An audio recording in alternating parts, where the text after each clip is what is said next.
ଶ୍ରୀମନ୍ଦିର ପରିସରରେ ମୁଖ୍ୟ ଅଧିଷ୍ଠାତା ଦେବ ଶ୍ରୀ ଜଗନ୍ନାଥ ମହାପ୍ରଭୁଙ୍କ ବ୍ୟତୀତ ଯେଉଁ ବେଢ଼ାସ୍ଥ ଦେବାଦେବୀ ମନ୍ଦିର ରହିଛି ସେଥିରେ ମା ବିମଳା ହେଉଛନ୍ତି ସର୍ବାଧିକ ରହିଛନ୍ତି।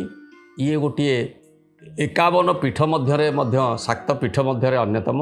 ବହୁ ପ୍ରାଚୀନ ସମୟରୁ ମା ବିମଳା ଦେବୀଙ୍କର ଏଇଠାରେ ପ୍ରତିଷ୍ଠିତ ହୋଇଛନ୍ତି। ଅତୀତରେ ତାଙ୍କୁ ଯେଉଁ ଗବେଷକମାନେ ଧର୍ମାଚାର୍ଯ୍ୟମାନେ ତାଙ୍କୁ ଗ୍ରାମ ଦେବତୀ ଭାବରେ ଅଭିହିତ କରିଛନ୍ତି। ଶ୍ରୀକ୍ଷେତ୍ରରେ ଇଏ ହେଉଛନ୍ତି ଗ୍ରାମ ଦେବତୀ।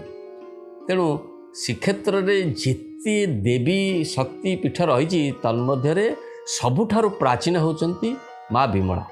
ମା ବିମଳାଙ୍କର ମନ୍ଦିର ବିଭିନ୍ନ ସମୟରେ ନିର୍ମାଣ କରାଯାଇଛି। ଯଜାତିଙ୍କ ସମୟରେ ନିର୍ମାଣ କରାଯାଇଥିଲା ଏବଂ ପରବର୍ତ୍ତୀ ସମୟରେ ଅନଙ୍ଗ ଭୀମଦେବ ସମୟରେ ଯେଉଁ ମନ୍ଦିର ନିର୍ମାଣ ହେଇଛି ଆମେ ତାକୁ ପରିଦୃଶ୍ୟମାନ ବା ବର୍ତ୍ତମାନ ଆମେ ଦେଖୁଛେ। এই ମନ୍ଦିର